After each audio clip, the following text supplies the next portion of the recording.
Y para hacer un repaso por los titulares que nos traen los medios internacionales, tengo el placer de estar con Marta Moya. Yo también tengo el placer de estar contigo, Daniela. Buenos días. Muy buenos días. Pues bueno, vamos a abrir este segundo segmento de revista de prensa en Estados Unidos porque el diario The New York Times se pregunta si la ayuda de Joe Biden a Ucrania va a llegar a tiempo cuando Volodymyr Zelensky está en un momento crucial dentro de esta guerra con Rusia. Efectivamente, Daniela, este análisis del New York Times lo titula así: la ayuda de Biden a Ucrania llegará lo suficientemente rápido y durará lo suficiente.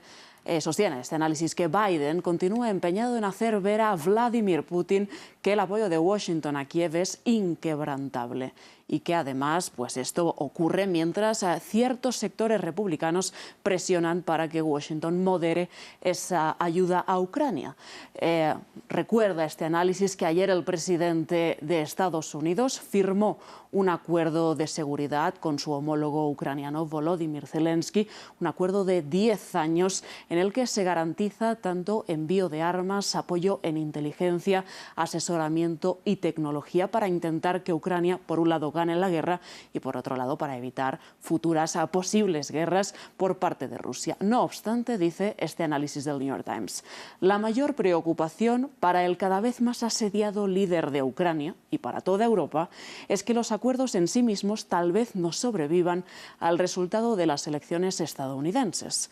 El pacto no contiene financiación, sino que Joe Biden de alguna manera se comprometió a trabajar con el Congreso estadounidense para seguir proporcionando miles de millones de dólares a Ucrania, que es lo que necesita el ejército de Kiev para fortalecer esas defensas.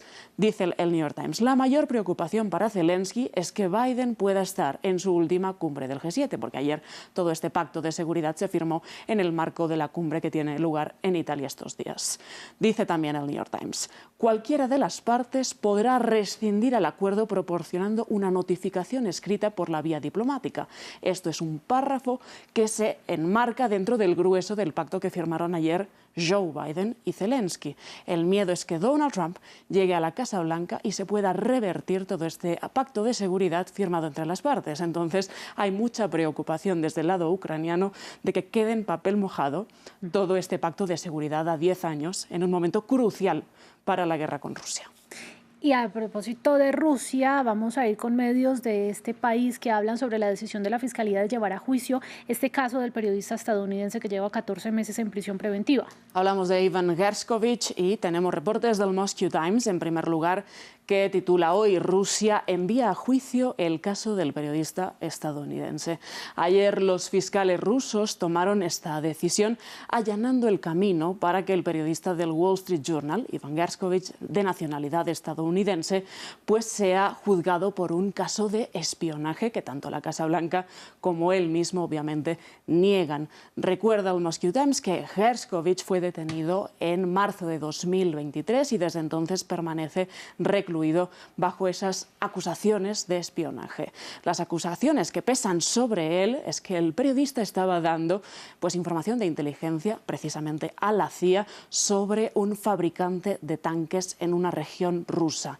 Tras su arresto, Gershkovich se convirtió, nos recuerda también el Moscow Times, en el primer periodista occidental tras la era soviética en ser juzgado por espionaje en Rusia. Si es condenado, se enfrenta a una condena de 20 años de cárcel. Y por otra parte, el Wall Street Journal nos dice que Gershkovich, su periodista, pues es acusado falsamente de espionaje, que lo que hicieron los fiscales ayer fue remitir su caso a un tribunal de primera instancia donde Gershkovich podrá enfrentar una serie de procesos secretos y audiencias a puerta cerrada. Critican abiertamente la decisión de Rusia, obviamente, a quienes acusan de no haber presentado nunca públicamente los cargos formales contra su periodista. Pues sigamos hablando de Rusia como si no tuviéramos ya mucha información de Rusia, pero es bien importante ese tema que nos trae Político porque nos habla de la fractura entre Vladimir Putin y uno de sus socios aliados, que es Armenia. Efectivamente, nos dice Político Daniela, el acuerdo secreto de armas que le costó un aliado a Vladimir Putin. ¿Y qué es ese acuerdo secreto de armas? Bueno, pues nos dice Político que Belarus, un aliado histórico de Rusia, entregó armas avanzadas al archienemigo de Armenia, eso es Azerbaiyán, a pesar de que Rusia y Armenia pues estaban supuestamente aliados en un pacto de defensa internacional. Todo esto lo ha sabido Político con base en documentos filtrados que ha revisado el medio. Estos archivos filtrados arrojarían luz a la decisión de la propia Armenia de salirse esta semana de una alianza militar que compartía con Rusia, concretamente de la Organización del Tratado de Seguridad Colectiva. Dice Político, esto es un giro dramático que debilitará la autoridad del presidente ruso ante las antiguas naciones soviéticas.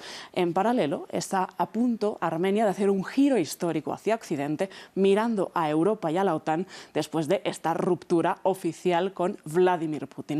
Todo esto ha ocurrido porque Belarus suministró armas entre 2018 y 2022 a Azerbaiyán, enemigo de Armenia, y esto, pues, Armenia, Ereván, lo consideró como una traición histórica.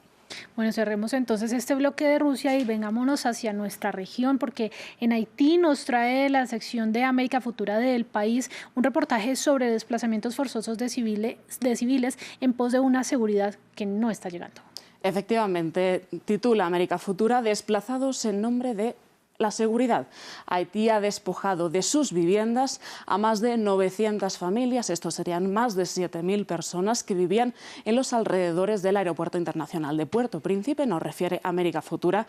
El gobierno ha demolido esas casas para proteger a esas familias supuestamente de la violencia pandillera. Parece ser, según la versión oficial, que esto tiene que ver asimismo con la llegada de ese despliegue de la fuerza multinacional liderada por Kenia y que pues, el gobierno haitiano busca remodelar y modernizar los alrededores del aeropuerto. Supuestamente esas familias iban a recibir pues, compensaciones entre 3.000 y 240.000 dólares, pero los residentes dicen que no han recibido nada y que están viviendo ahora sobre montones de basura, después de ser despojados de sus propias casas. Claro, pues Marta, muchas gracias por este reporte. Aquí nos veremos en una próxima oportunidad seguramente. Nos vemos, Daniela, gracias.